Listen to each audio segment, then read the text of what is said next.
اس وقت ہم ضلع تلہ گنگ اور ضلع اٹک کو ملانے والے مقام دریائے سواں کنارے موجود ہیں۔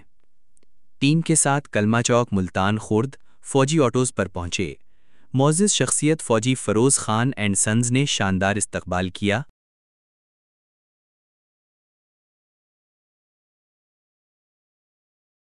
مختصر قیام کے بعد ہم دریائے سواں کو دیکھنے چل پڑے۔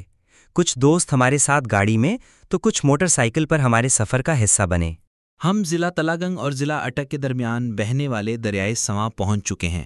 حالیہ شدید بارشوں کی وجہ سے دریائے سواں میں شدید پانی کا ریلا گزر رہا ہے۔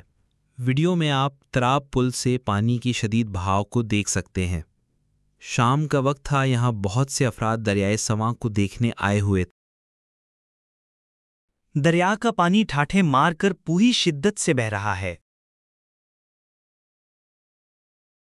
ہماری گزارش ہے کہ ان دنوں پانی ندی نالوں سے دور رہیں۔ ہم نے کچھ ٹائم اٹک کے مقامی ہوٹل پر ریسٹ کیا اور وہاں سے چائے پینے کے بعد ہم نے واپسی کا پلان بنا لیا۔ ہوٹل پر بیٹھے آج کے مختصر سفر کے بارے ڈسکس کی اور ضلع تلہ گنگ کی حدود سے واپس ہو گئے۔